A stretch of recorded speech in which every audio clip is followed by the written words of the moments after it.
여러분 C.S. 루이스라는 교수님이 그런 말을 하셨습니다.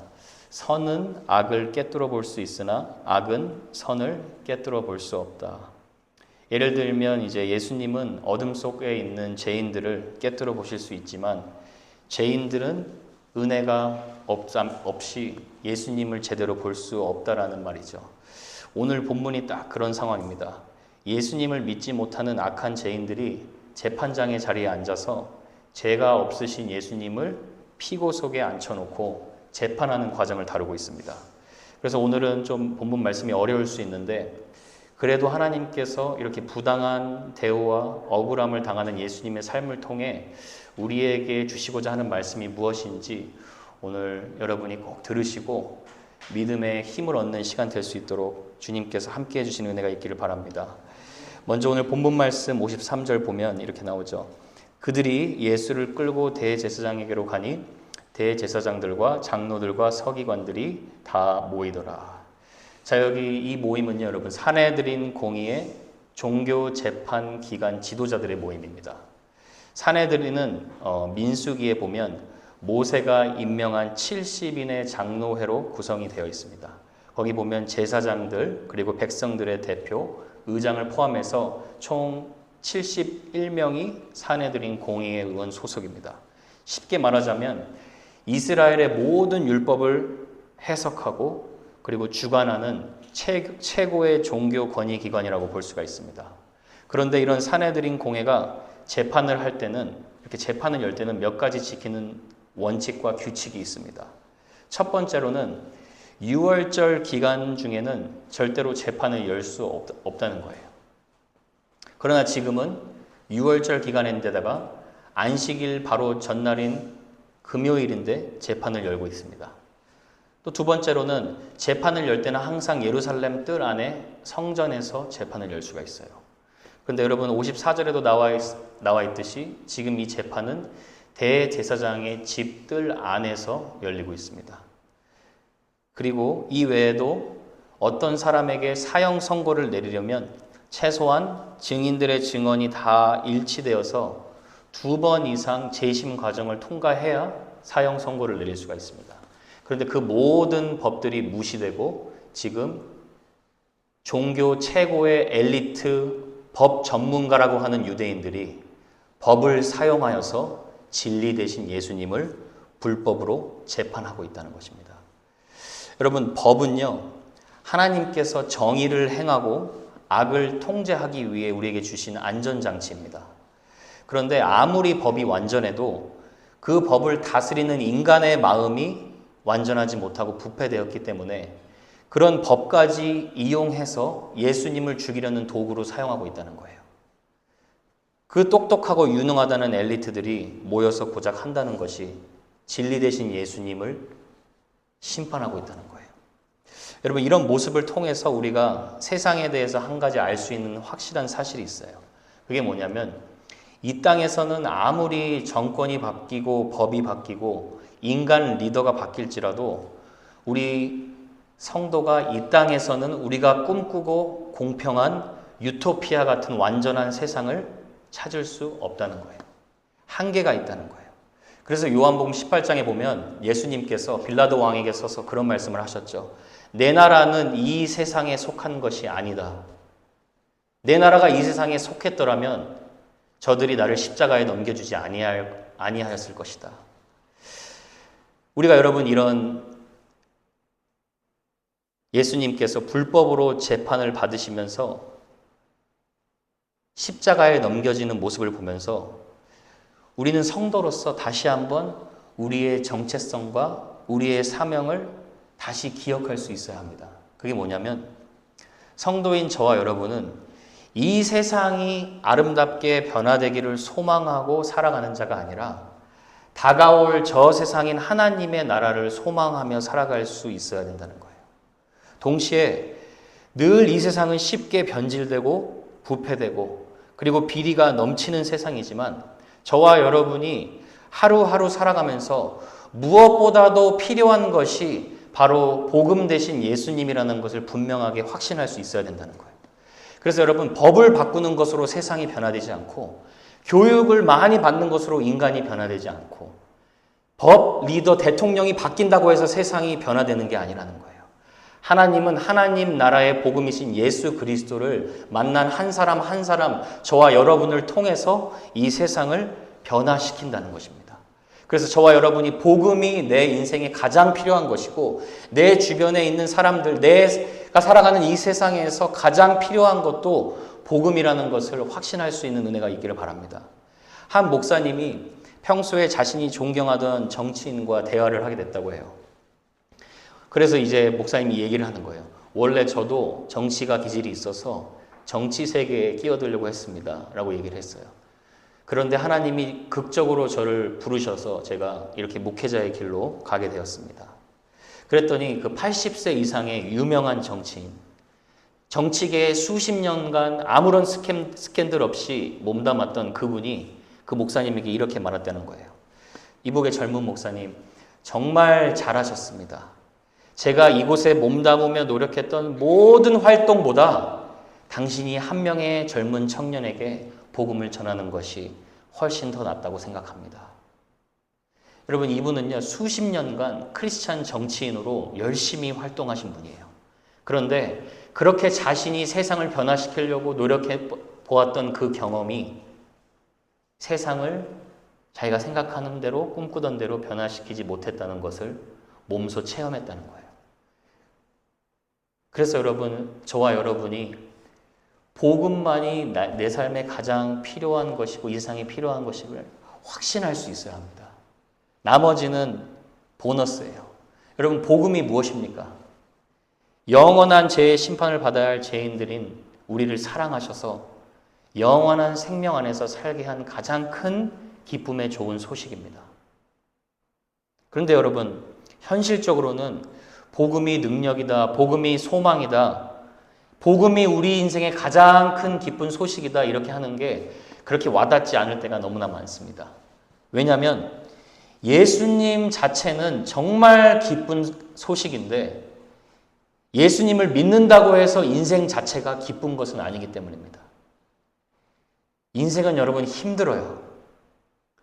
지극히 현실적이고 슬플 때도 힘겨울 때도 너무나 많습니다. 예수님을 믿으면요, 예수님 믿는 대로 순종하느라 힘들고 예수님 믿지 않으면 내 맘대로 사느라 더 힘듭니다. 그런데 그렇게 똑같이 힘든 삶을 살아도 예수님 안에 나의 정체성을 두고 예수님 안에 소망을 두고 살아가는 자는 천지차입니다. 예를 들면 식당에서 서빙하는 일을 한다 해도 예수 믿기 전에는 내가 돈 몇 푼 벌려고 별의별 산전수전 다 겪으면서 이겨낸다, 이렇게 하는 것과 나를 찾는 손님들 한 명 한 명이 내가 예수님에게 대하는 것과 똑같다라고 생각하는 것과 그렇게 마음 자세를 가지고 일하는 것은 천지 차이라는 거예요. 예를 들어 힘들게 아이들을 키우는 부모도 아이들을 키우면서 복음이 없다면 아유, 내가 무슨 부귀영화를 누리겠다고 이 고생을 하나, 한탄하며 아이를 돌보는 것과 하나님이 참 믿음이 좋으시지, 어떻게 어쩌려고 나에게 천하보다 귀한 이 한 영혼을 나에게 맡기셨나, 이렇게 복음이라는 소망을 가지고 아이를 돌보는 것은 차원이 다르다는 거예요. 여러분, 저와 여러분이 하루하루 다 힘들게 살아가요.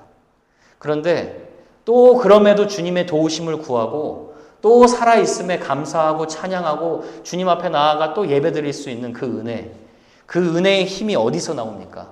이 세상의 법이 바뀌는 것을 소망하는 것이 아니라 변하지 않는 복음 대신 예수 그리스도가 나와 함께 하시기 때문에, 그 소망을 붙들고 살아가기 때문에 우리가 보람되고 의미 있는 삶을 살아갈 수 있을 줄로 믿습니다. 여러분, 그런 말이 있어요. 태양을 본 자는 촛불에 만족하지 않는다. 촛불은 태양이 없을 때 필요한 거죠. 근데 저와 여러분은 태양보다 더 큰 빛 대신 예수님을 본 자들입니다. 지금도 예수님을 믿음으로 보고 살아가고 있어요. 보이는 것을 따르며 살아가는 자가 아니라 보이지 않는 예수님을 믿으면서 살아가고 있습니다. 그래서 여러분, 그 삶을 살아가는 사람은 이 세상의 것으로 만족할 수 없고 이 세상이 변하기를 기다리지 않습니다. 하루하루 주님을 바라보며 내가 하늘에 속한 자임을 기억하고 살아가는 자입니다. 그래서 저와 여러분이 이 세상에서 항상 다가올 더 나은 미래를 기대하면서 겸손하고 당당하게 살아갈 수 있는 주의 성도가 되기를 주님의 이름으로 축복합니다. 계속 다시 본문에 돌아와서 54절을 보면 이렇게 나와요. 54절 한번 읽어볼까요? 베드로가 예수를 멀찍이 따라 대제사장의 집들 안에 들어가서 아랫사람들과 함께 앉아 불을 쬐더라. 여러분, 다들 도망가는 줄 알았는데 베드로가 예수님을 따라가고 있었어요. 그런데 여기서 마가가 베드로가 어떻게 따라갔다고 지금 강조하고 있죠? 멀찍이 따라갔다는 거예요. At a distance라고 나와 있어요. 한국말 신조어같이 혹시 밀당이라는 말 들어보셨어요? 남녀 사이의 연인 관계에서 서로 밀고 당기는 심리전을 얘기하는 건데, 지금 베드로가 예수님을 저 멀리 밀어내고 그리고 멀리서 따라가고 있는 거예요. 여러분, 마가가 이런 표현을 할 때는요, 절대로 아무런 의미 없이 기록한 것이 아닙니다. 오늘날의 많은 신앙인들 중에도 베드로처럼 예수님을 따르는 데 있어서 이렇게 애매모호한 태도를 가지고 따르는 자들이 있다는 거, 이것을 지금 상징적으로 보여주는 거예요. 가까이 예수님을 따르자니 자신이 잡힐까 봐 무서워서 못하겠고, 또 도망가자니 그동안 주님과 쌓아온 관계가 있고 우정이 있고, 주님을 사랑하지 않은 것도 아니지만 그러나 동시에 주님을 위해 죽는 것까지는 무서운 것입니다. 그래서 이런 뭔가 두 마음을 품고 예수님을 멀리서 따라가는 이 모습이 사실 우리의 모습 가운데서도 많이 보여지는 모습이죠. 어느 정도까지는 내가 주님을 따를 수 있겠는데 성경에서 말씀하시는 그 이상의 순종과 헌신을 할 때 따라오는 고난을 감수하기가 두렵고 어려움이 무서운 것입니다. 그래서 여러분, 저는 이 베드로의 모습을 보면서 처음에는 제가 이 말씀을 묵상하면서 그랬어요. 아니, 어떻게 성도가 세상의 마음에 뺏기고 예수님을 따름으로 인해서 오는 고난을 감수하기가 무서워서 온전한 마음으로 주님을 따르지 못하냐. 그래서 온전한 마음으로 전심으로 주님을 따라야지. 이렇게 적용 포인트를 생각하다가 가만 보니까 제가 예수님이 보이는 거예요. 이 본문에는 자세히 나와 있지 않지만 베드로는 예수님을 멀찍이 따라가서 사람들이 두려워서 따라가고 있는데, 예수님은 그런 베드로를 너무나 사랑하셔서 담대하게 거침없이 십자가의 길로 가시고 계시다는 거예요. 그래서 제가 이 부분을 생각하면서 그런 생각을 했어요. 우리는 자꾸 주님을 멀리 하려고 하고 밀당하려고 하고 거리를 두고 주님을 믿으려고 하는 모습이 우리 마음 가운데 보이는데, 주님은 계속해서 우리를 사랑하셔서 거리를 좁혀주시는구나. 에베소서 2장 13절에 보면 이 복음의 거리를 또 표현한 것이 있어요. 잘 보세요. 이제는 전에 멀리 있던 너희가 그리스도 예수 안에서 그리스도의 피로 가까워질 겁니까? 가까워지고 있습니까? 가까워졌느니라. 그러니까 하나님과 나 사이에 예수님 때문에 조금도 거리가 있지 않다는 거예요. 죄의 간격을 허무셨고 우리가 하나님과 나아갈 수 있는 그 모든 허물을 주님께서 허무셨다는 거예요. 그래서 이사야 선지자는 주님을 만날 만할 때에 찾으라고 얘기해요. 주님이 가까이 계실 때에 주님을 부르라고 얘기를 해요. 그 말을 다시 말하면 주님이 가까이 계시니까 부르라는 거고, 주님을 만날 수 있으니까 찾으라는 말이에요. 성도는요, 여러분, 죄 때문에 주님과 멀어지는 것 같아도 주님의 복음이, 주님이 우리를 추적해 주시기 때문에 우리는 그 죄 때문에 라서도 더 주님을 가까이 찾는 자임을 여러분이 믿으실 수 있어야 합니다. 그래서 잠언 8장 17절에 보면 여러분 이런 말씀이 있어요. 같이 한번 읽어보겠습니다. 시작. 나를 사랑하는 자들이 있나요? 없어요? 나를 사랑하는 자들이 나의 사랑을 입으며 나를 간절히 찾는 자가 나를 만날 것이라. 여러분, 베드로와 같이 때로 주님과 거리 두는 모습이 물론 세상의 것에 우리가 마음을 두어서일 수도 있고, 또 어떤 것, 하나님보다 세상의 것을 더 사랑해서 그러는 걸 수도 있어요. 그런데 그렇다고 해서 여러분이 죄책감에 움츠려들지 않게 되기를 바랍니다. 왜냐? 주님은 항상 우리와 함께 가까이 계십니다. 그러니까 저와 여러분이 해야 될 책임은 무엇이냐? 우리를 계속해서 두 팔 벌려 사랑해 주시는 하나님께 담대하게 나아가야 되는 거예요. 죄를 지었습니까? 그럼 죄를 지으면 지을수록 그 죄책감 때문에 더 주님 앞에 가까이 나아가셔야 합니다. 그러면 주님께서 우리를 또다시 만나 주십니다. 여러분 그거 믿으실 수 있기를 축복합니다. 여러분 신앙생활은요, 한 가지 더 적용점을 찾을 수 있다면 조급하게 하실 필요가 없습니다. 안 된다고 내 마음이 막 불안하고 조급하실 필요가 없어요. 왜냐하면 지금 이렇게 베드로 정말 이거 상상하면 너무나 웃기지 않습니까? 예수님 따라가는 거 잡힐까 봐 무서워서 멀리 이렇게 눈치 보면서 가고 있는데 주님은 이런 베드로 기다려주시고 끝까지 이런 베드로를 위해서 자기는 전부를 내어주시는 거예요. 그럼 여러분 이 말은 무엇이냐면 주님은 저와 여러분을 다루실 때 항상 시간이라는 수단을 통해서 우리를 아름답게 빚어가신다는 거예요.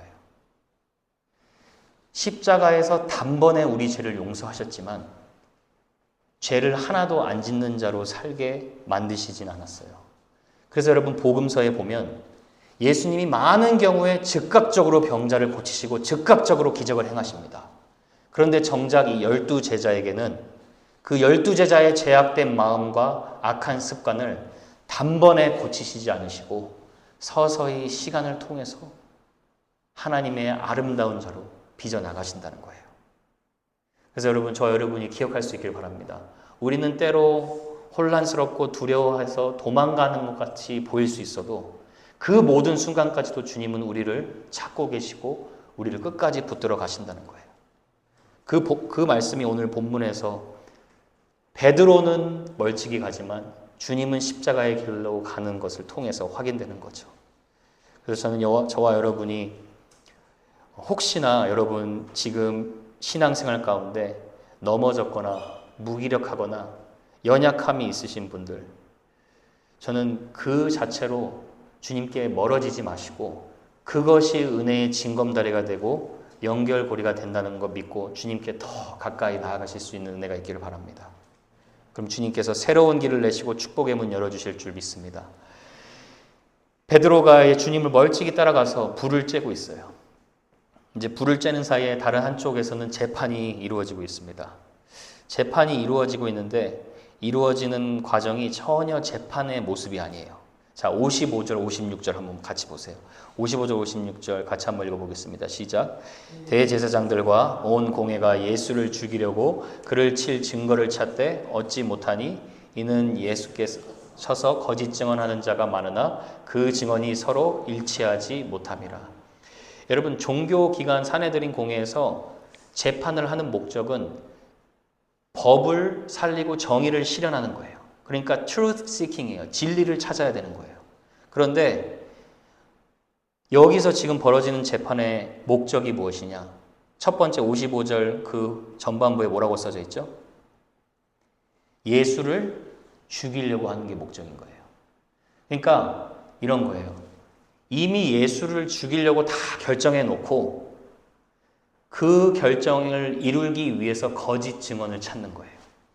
보통 여러분 일반적인 재판은 신문하는 과정을 통해서 증언이 일치된 후에 결정을 내리죠. 그런데 이 재판은 이미 요즘 말로 답정노예요. 다 결정해 놓고 그 다음 신문을 하고 거짓 증언을 만들어내고 있는 거예요. 그런데 여러분 이렇게 안타까운 모습이 어떻게 보면 인류의 역사 가운데 계속 드러나던 일이에요. 지금 인류의 역사를 보면 악이 선을 짓밟으려 하는 그런 세상이고 불의가 정의를 재판하려고 애를 쓰는 세상이고 죄인들이 의인들을 죽이려 하는 세상이 이 땅의 모습을 보여주는 것입니다. 그래서 이런 불법이 진리를 삼키려고 할 때 마가가 이 말씀을 통해서 강조하는 것이 무엇이냐면 거짓이 절대로 진리를 이길 수 없다는 거예요. 자, 55절 보면 이렇게 나와요. 예수를 죽이려고 그를 칠 증거를 찾되 얻지 못했다. 56절에도 거짓 증언하는 자가 많으나 증언이 서로 일치하지 못했다. 그러니까 말이 안 된다는 거예요. 거짓으로 진리인 예수님을 삼킬 수 없다는 거예요. 59절에도 예수님에 대한 거짓 증언이 서로 일치하지 않더라. 이렇게 나와요. 그러니까 이 땅의 악이, 인간의 악함이 하나님의 선하심을 절대로 삼킬 수 없다는 것이고, 그 말은 곧 이 땅의 악한 사람들이 하나님의 사람인 저와 여러분을 절대로 이길 수 없다는 말이에요. 그래서 우리는 믿음으로 이기는, 세상을 이기는 승리하는 자라 그러죠. 그게 안 되니까 지금 대제사장이 예수님의 말을 어떻게든 꼬투리를 잡으려고 또 물어봐요. 60절에. 60절 보면 내 대제사장이 가운데 일어서서 예수에게 물어 이르되 너는 아무 대답도 없느냐? 이 사람들이 너를 치는 증거가 어떠하냐 하되. 그랬더니 예수님이 어떻게 반응하십니까? 침묵하고 아무 대답도 아니하시거늘. 악에 악으로 대항하지 않고 침묵하셨어요. 힘이 없어서 침묵하신 게 아니에요. 두려워서 침묵하신 게 아니에요. 오직 공의로 재판하시고 심판하시는 하나님께 자기 자신을 온전히 맡긴 믿음의 침묵이라는 거예요. 여러분, 우리가 때로 불법이 가득한 이 세상에 살아가면서 예수님처럼 이렇게 억울한 상황에 침묵해야 될 때가 있어요. 세상은 자기 권리를 주장하라고 얘기를 하는데 때로는 하나님께 나 자신을 온전히 맡기고 침묵해야 될 때가 있어요. 법으로도 되지 않고요. 세상의 어떤 방법으로도 나의 상황을 도와주지 못한 상황을 많이 만날 수가 있어요. 그런데 성도는 그런 악한 상황조차도 하나님이 내 삶에 허락하신 것임을 믿을 수 있어야 돼요. 왜냐하면 신자의 삶에는 어떤 부당한 대우나 억울한 고난도 하나도 낭비가 없기 때문입니다. 베드로전서 2장 20절에 보면 이렇게 말씀해요. 죄가 있어 매를 맞고 참으면 무슨 칭찬이 있으리요. 죄 짓고 벌 받는 것은 칭찬이 없는데, 근데 보세요. 그러나 선을 행함으로 고난을 받고 참으면 이는 하나님 앞에 어떻다고요? 아름다우니라. 세상적인 관점에서는 왜 이렇게 안 됐냐, 불쌍하다, 불행하다라고 말하는데 하나님이 보실 때는 너 나 때문에 그렇게 한 번 참는 거 너무 아름답다. 그렇게 보신다는 거예요. 베드로전서 2장 21절 보세요. 더 놀라운 말. 이를 위하여 너희가 부르심을 받았으니. 자, 여러분, 크리스찬에 대한 환상 완전히 깨시길 바랍니다.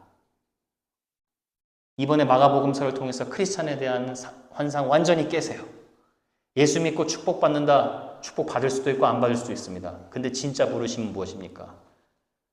선을 위하여 고난받는 거예요. 내가 죽는 거 하나님이 보시기에 아름답다고 하시고 하나님은 그런 것을 통해서 하나님의 나라를 이루어 가시는 거예요. 왜요? 그리스도도 너희를 위하여 고난을 받아 너에게 본을 끼쳐 그 자치를 따라오게 하셨느니라. 여러분, 이 자치가 어떤 자치냐면 3장 9절 하나 더 보여주세요. 같이 읽어보겠습니다. 시작. 악을 악으로 욕을 욕으로 갚지 말고 도리어 복을 빌라. 여러분, 기가 막히죠? 나한테 악한 일을 하는데 복을 빌라는 거예요. 근데 말씀 끝까지 한번 잘 보세요. 이를 위하여 또 나오죠. 너희가 부르심을 받았으니 이는 복을 이어받게 하려 하심이라. 이렇게 살아가는 게 내가 다 빼앗기는 것 같은데 예수님의 발자취를 따라서 오히려 복을 받는 삶이라는 거예요. 그리고 그런 삶을 살도록 하나님이 부르셨고 약속하셨다는 거예요. 여러분, 신앙 세계에서는요, 저는 한 가지 너무나 이해가 안 됐던 것이 있었어요. 어렸을 때 이런 말씀 많이 들었거든요. 신앙 고수들이 이런 말 맨날 합니다. 신앙 고수들이요. 신앙 초보 말고 신앙 고수들. 고난은 변장된 뭐요? 축복. 저 나오잖아요. 저기 나오시잖아요. 저기 어르신분들 다 나오죠. 고난은 disguise, blessing in disguise. 말은 참 그럴싸하죠. 근데 여러분, 쌀이 없어서 먹을 것이 떨어졌는데 고난은 변장된 축복이다 하면 그런 말 들어오지가 않아요. 왜냐면 그런 걸 경험했어요. 저는 쌀이 없어서 밥을 못 먹는데 고난은 축복이라고 하니까 말은 그럴싸한데 성경적으로 이해가 되지가 않는 거예요. 그래서 저는 성경을 알기 전까지는 도대체 저 축복이 무엇인지 이해가 되지가 않았어요. 그리고 얼마나 많은 성도가 고난이 왔는데 아이고 또 나에게 변장된 축복이 왔구나 이렇게 반응합니까? 기가 막히다 이렇게 반응해요. 고난은요, 여러분, 힘들어요. 어려움이면 어려워요. 여러분, 아픔은 진짜 아픔이에요. 기도도 안 나옵니다. 어쩔 때는. 근데 저는 개인적으로 이 말의 의미를 말씀 안에서 해석하기까지 많은 시간이 걸렸습니다. 여러분, 고난이 변장된 축복인 이유는 고난이 주는 아픔을 믿음으로 바라보면 그것이 축복이 됩니다라서 아니에요. 그렇다고 고난이 지나간 후에 하나님이 축복을 주실 겁니다, 그거를 확증하는 것도 아니에요. 사도 바울은 고난을 어떻게 해석하냐? 로마서 8장 18절 같이 한번 읽어보겠습니다. 시작. 생각하건대 현재의 고난은 장차 우리에게 나타날 영광과 비교할 수 없도다. 자, 여러분, 그럼 여기서 말하는 영광이 무엇일까요? 단순하게 괜찮아, 다 잘 될 거야, 이런 긍정적인 사고방식일까요? 축복받는 것을 기대하고 고난을 이겨내는 것일까요? 그러면요, 축복 안 하면 하나님 언제든지 또 의심할 수 있어요. 그런데 이 로마서 8장 전체 문맥에 보면 우리에게 나타날 이 영광의 축복이 무엇이냐? 8장 30절을 보여주세요. 또 한번 같이 읽어보겠습니다. 시작. 또 미리 정하신 그들을 또한 부르시고 부르신 그들을 또한 의롭다 하시고 의롭다 하신 그들을 또 영화롭게 하셨느니라. 하나님의 자녀로 우리가 택함 받고 하나님이 의롭다 해주셨고 그리고 영화롭게 해주신다는 말은 지금은 우리가 죄에 넘어지면서 흔들리지만 하나님이 보셨을 때는 죄를 도저히 지을 수 없는 완전한 상태에 이르기까지 약속해 주셨다는 거예요. 그런데 현실은 어떻습니까? 죄에 넘어져요. 악한 죄인들에 의해서 상처도 받습니다. 그리고 하나님의 약속의 말씀을 보는 것과 내 현실의 간격은 너무나 커 보여요.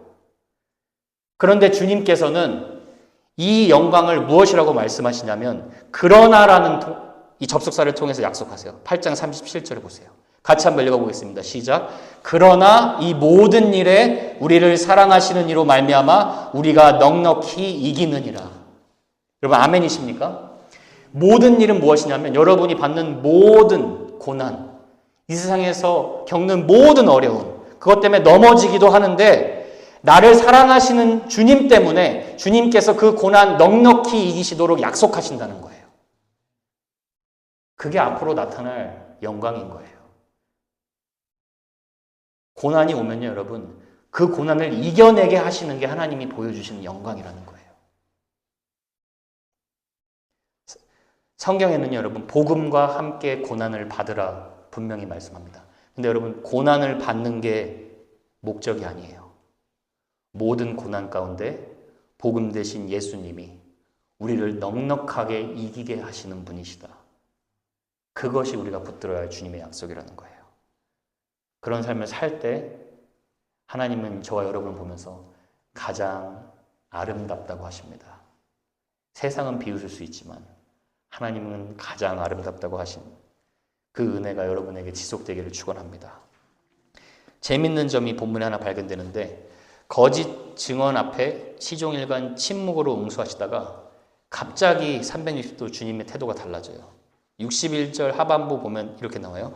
대제사장이 다시 물어 이르되 네가 찬송받을 이의 아들 그리스도냐? 그렇게 물어봤더니 갑자기 62절에 예수께서 이르시되 내가 그니라 라고 얘기를 해요. 거기다가 굉장한 말을 하시죠. 인자가 권능자의 우편에 앉은 것과 하늘 구름을 타고 오는 것을 너희가 보리라.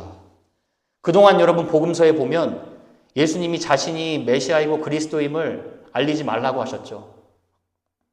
군중들의 인기를 받을 때마다 한적한 곳에 가셔서 오히려 기도하셨죠. 그런데 여기서는 내가 바로 그 그리스도니라라고 대놓고 말씀을 하세요.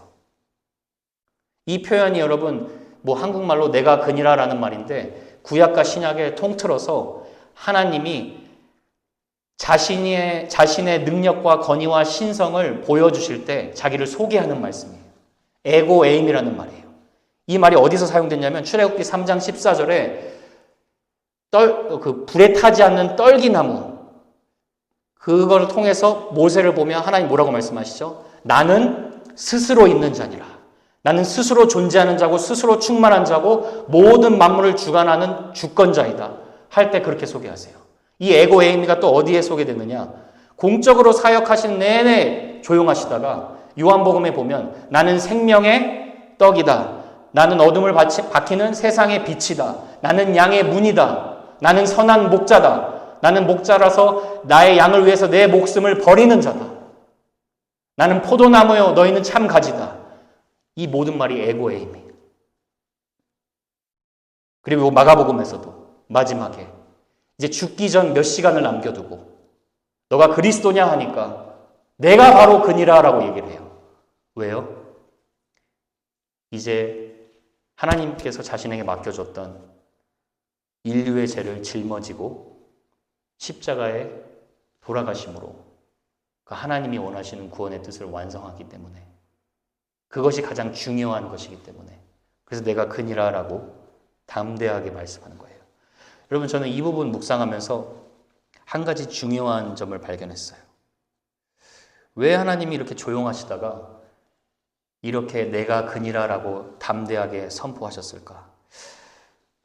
여러분, 하나님이요, 하나님됨을 밝히시는 가장 절정의 때가 언제이냐? 따라해 보세요. 영혼 구원하실 때. 여러분, 알아들으셨어요? 침묵하시지만 예수님이 자신이 그리스도임을 담대하게 선포할 때가 언제냐? 이제 십자가를 통해서 영혼 구원하실 때. 저와 여러분이 개인적으로 그리고 공동체적으로 한 가지 꼭 결단하고 실천해야 될 것이 있다고 생각해요. 예수님을 믿으면 때로는 악을 악으로 대항하지 않고 침묵해야 될 때가 있어요. 근데 악을 정복해야 될 때가 있습니다. 그때는 언제냐면 여러분, 영혼 구원을 위한 일에는 절대로 침묵해서는 안 돼요. 반드시 여러분을 살리신 예수 그리스도, 여러분을 구원하신 예수 그리스도, 여러분을 변화시켜 주신 예수 그리스도 담대하게 선포할 수 있어야 합니다. 사탄이 이 시대 때 가장 잘하는 게 성도의 입술을 침묵하게 하는 거예요. 복음을 전하지 못하는 무기력한 자로 만드는 거예요. 여러분, 저와 여러분 한번 돌아보세요. 이번 연도 여러분 믿지 않는 사람 몇 명에게 복음을 전했습니까? 제가 보니까 손가락에 몇 명이 되지가 않아요. 목회자 되고 더 위험해졌어요. 그래서 제가 뭘 결단했냐면 어제 이 말씀을 또 보면서 하나님, 일주일에 한 명에게는 꼭 내가 만난 예수 그리스도 전하겠습니다. 꼭 제가 결단했어요. 여러분은 한 달에 한 명으로 시작하셔도 돼요. 그런데요, 영혼 구원을 위한 일에는 절대로 침묵하셔는 안 돼요. 영혼 구원을 위한 일에서는 여러분이 어떻게 예수님 만났나도 간증할 준비가 되어 있어야 돼요. 그게 이 땅에 사람들이 가장 필요한 소망이기 때문입니다. 저는 여러분이 그렇게 담대하게 결단하여 저와 여러분이 복음을 전하는 일에는 담대하게 선포할 수 있는 은혜가 있기를 바랍니다. 이 고백을 하신 후에 이제 65절에 보면 어떻게 이 내러티브가 끝나냐?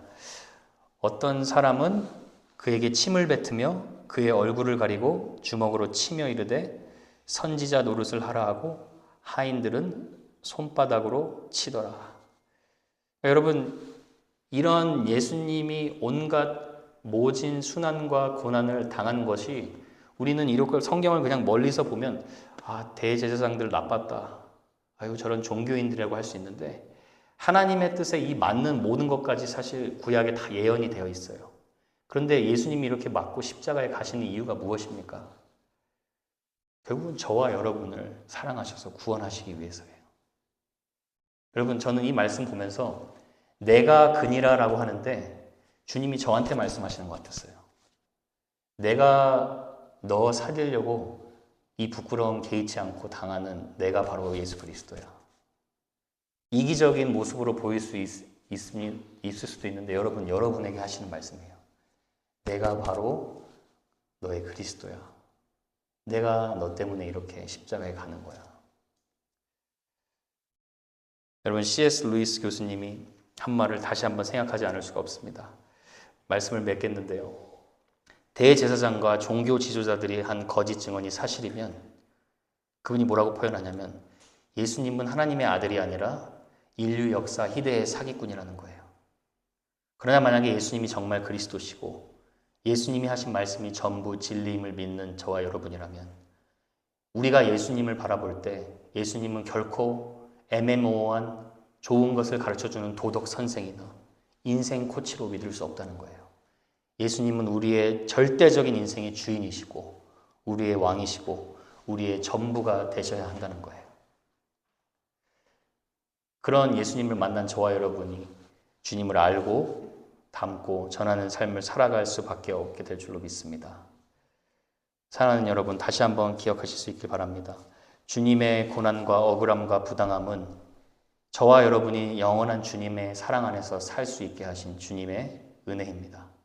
그래서 저와 여러분이 하루하루를 살아도 주를 위하여, 죽어도 주를 위하여, 사나 죽으나 우리가 주님의 것임을 감사하고 평생을 감사해도 부족할 무한한 감사가 이 복음 안에 있다는 거 기억하시고 평생을 갚아도 갚지 못할 은혜가 내 안에 계신 예수 그리스도임을 기억하시는 저와 여러분 되기를 소망합니다. 이번 한 주도 아름답게 변화되고 계신 여러분, 주님과 함께 동행하는 그런 기쁨의 한 주 되기를 주님으로 축복합니다.